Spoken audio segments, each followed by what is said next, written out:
Қайырлы күн баршаңызға. Бүгінгі видео рецептімде қаз айналдыру. Қазыны дәмді етіп тұздап, оны сүрлеп, қысқа сақтаудың өзім жылда жасайтын әдісімен бүгін сіздермен бөлісуді жөн көрдім. Сізде осындай дәмді қазы дайындағыңыз келсе, әдемі етіп сүрлеп, қысқа сақтағыңыз келсе, онда осы видео рецепті сіздің қажетіңізге жарап қалар. Видеоны соңына дейін көріп, лайк басып, қолдап кетіңіз. Ал тіркелмегендеріңіз болса, алдағы уақытта менің шығатын жаңа рецептімді жіберіп алмас үшін. Сонымен бірге қазақ тілді контенттің дамуына аз да болса үлесіңізді қосып, жанында қоңырау шанында баса кетіңіз.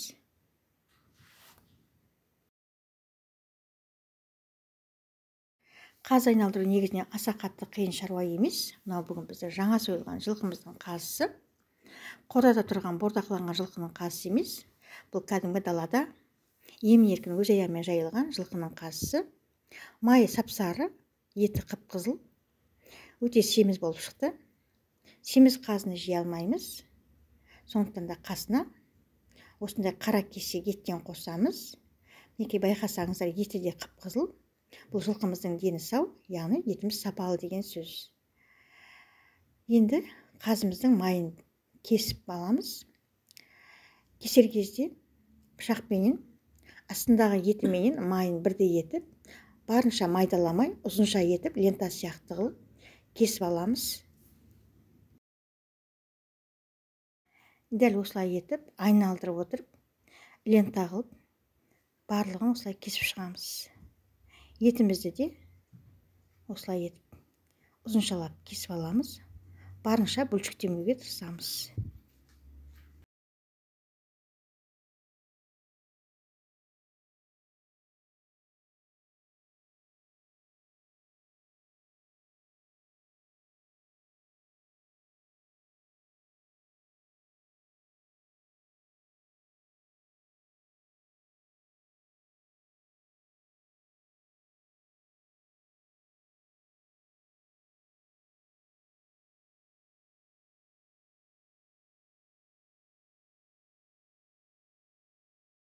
Қазымыз бен етімізді турап дайындап қойдық. Енді сарымсағымызды пресстен өткізіп қоямыз. Мына жерде менде 2 бас сарымсақ. Құрғақ күйіндегі кептірілген сарымсақ болса да пайдалана беріңіздер. Енді тұзбенен бұрышымызды дайындап аламыз. Кеңде отызымызға 7 ас қасық тұз, 3 ас қасық қара бұрыш саламыз.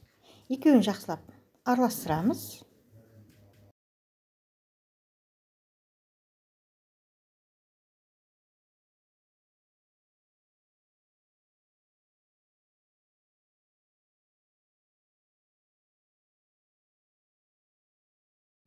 Тұз бенен қара бұрышымыздың үстіне пресстен өткізіп қойған сарымсағымызды саламыз. Енді үшеуін тағы да жақсылап араластырып аламыз.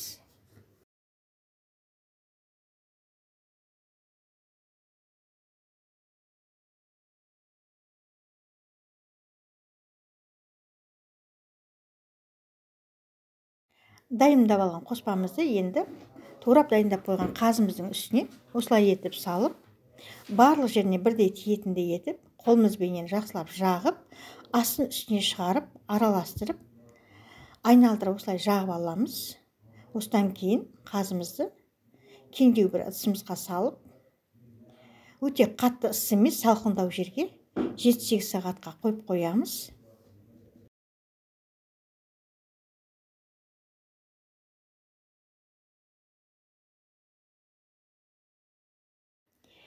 Неке етіміз дайын болды. Тұз сіңіп, сарымсақ пен бұрыштың иісі әдемі болып шығып тұр. Енді қазымызды ішегімізге тығуға дайындаймыз. Ішегімізді алдын ала жуып, жақсылап тазалап қойғанбыз.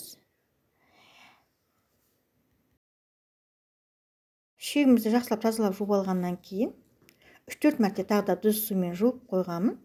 Енді тағы да таза болу үшін, әрі ішегіміз кеңею үшін ашылған осындай бір жуаны алып, ішегіміздің бойыменен өткізіп аламыз. Бірнеше мәрте қайталап өткіземіз.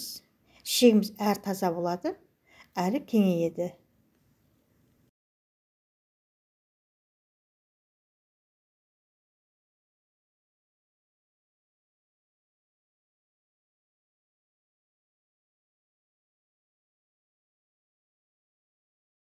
Енді шегіміздің бір ұшын ғана мықтап байлап аламыз.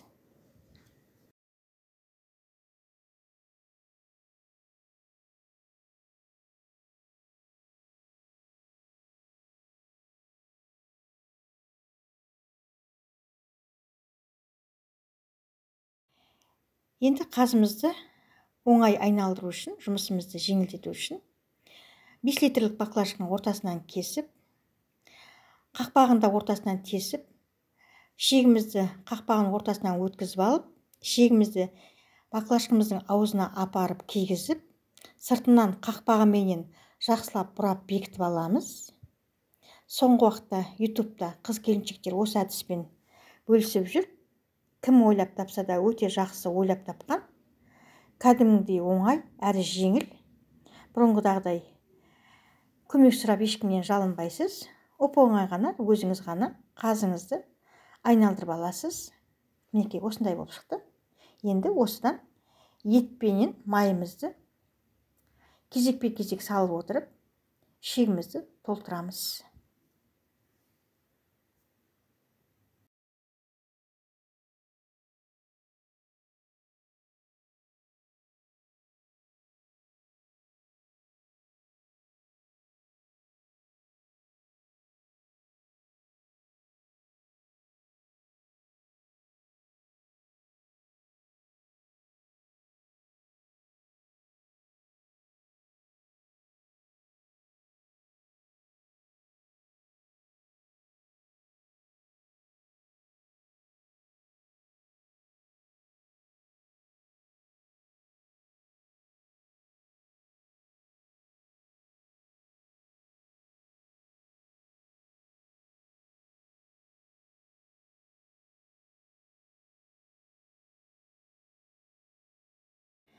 Дәл осылай бір рет бір майды кезектестіріп салып отырып, оп-оңай ғана шектерімізді толтырып аламыз.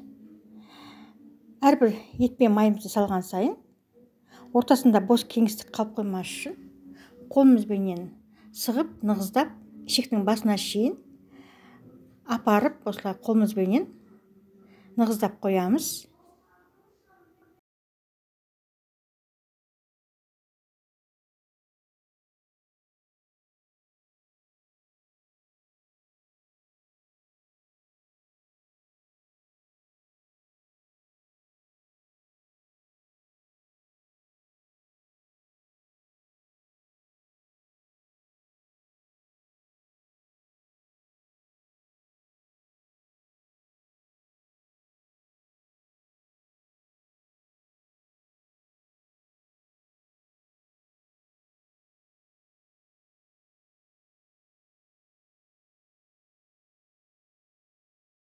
Бірінші шегімізді толтырып алдық. Екінші ұшын жіппенен мықтап байлап қоямыз. Екінші шегіміздің де бірінші ұшын байлап, бірінші қазына қалай толтырдық, дәл солай етіп, екінші шегімізді де толтырып аламыз. Егерде қазымыздың ұзындығы ұнамаса, бірнеше жерден толтырып алғаннан кейін жіппенен байлап қоямыз. Дайын болған қазымды енді суын сорғыту үшін 10 шақты күн осылай жайып аламын. 10 шақты күннен кейін қазымыз кеуіп қатып қалмас үшін тоңазытқышқа салып тастаймын. Видеоны соңына дейін көргендеріңіз үшін көп рахмет. Сойған соғымдарыңыз сүйкімді болсын. Келесі видео кездескенге шейін аман саулықта болайық.